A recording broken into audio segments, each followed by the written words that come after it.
Arsenal are set to make their first signing of this summer transfer window. It is going to be Kai Havertz of Chelsea. The deal is going to be worth around 65 million. Pretty expensive first signing. If we look at what Kai Havertz brings to Arsenal, he's still very young, 24 years of age. Played at Bayer Leverkusen before Chelsea, was a very young, exciting prospect, scored lots of goals, very versatile player, played striker, played as a winger, as a right winger, played in that number 10 role and midfield as well. Then he made a big money move to Chelsea, where he mainly played as a striker, sometimes as a number 10 as a winger. And it really didn't work out at Chelsea. He had a lot of potential at Leverkusen, went to Chelsea, hasn't fully developed there. Is it the system? Chelsea had a really bad season. Was it all him? If we look at some of his strengths, I mean, he makes a lot of forward runs into the box. He's 6'3", so he brings some height into the attack, which Arsenal really lack at right now.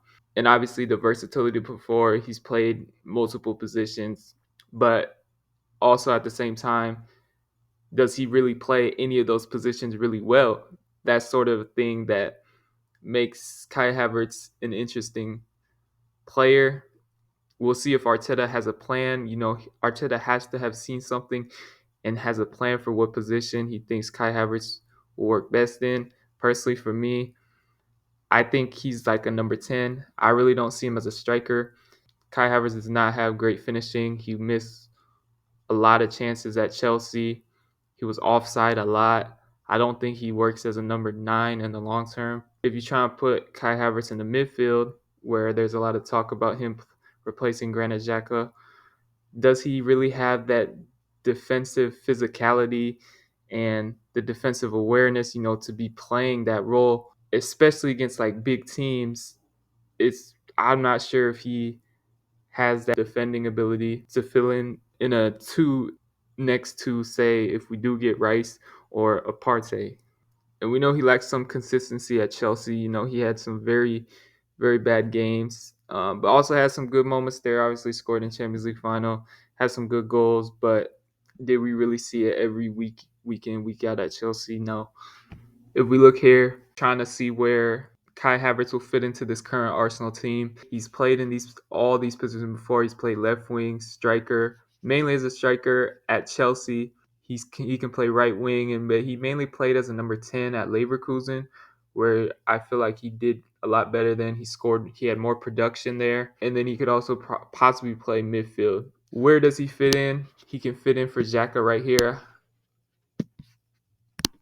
In attack, the attack will sort of fill in like this. Zinchenko will move into the midfield, and Havertz will sort of play in the half spaces here, making forward runs in behind Jesus, waiting for cutbacks.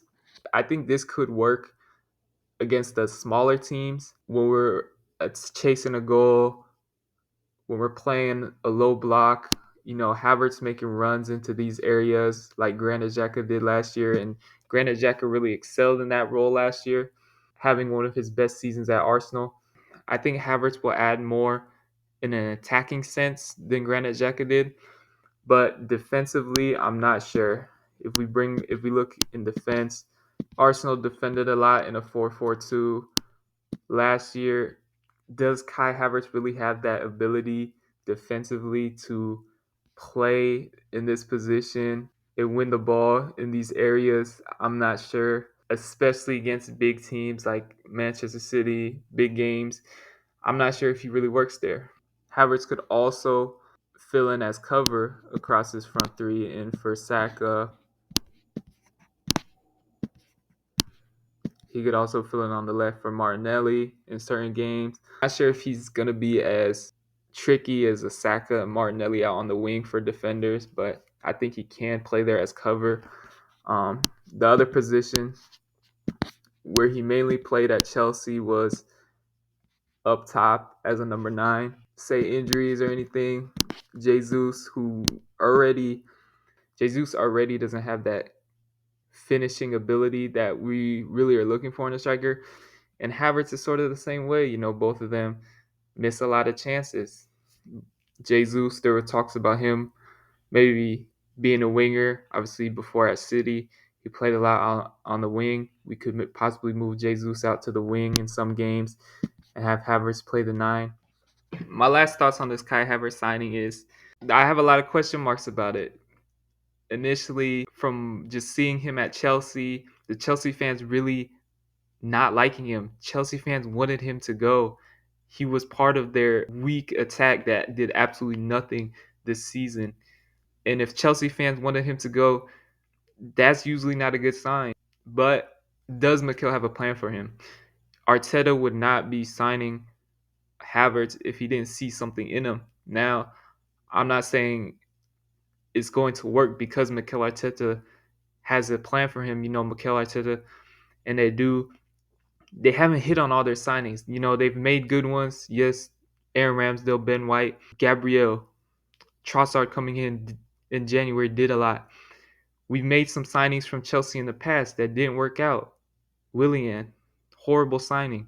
David Luiz didn't really work out. Is this another one of those signing one of Chelsea's dead wood? Kai Havertz is still very young. I don't know where he will fit into this team. For such a large fee, there has to be something Arteta sees and that the board sees in Kai Havertz that makes them believe that Kai Havertz will help push us on to bigger things next season. So my overall grade with this would be a C. It's not it's somewhere in the middle. I'm not 100% sure that this is going to be a great signing. We don't know. We're just going to have to see. Havertz still has a lot of potential. He's young. He has ability. We know he has ability. But are we going to see it to the full level?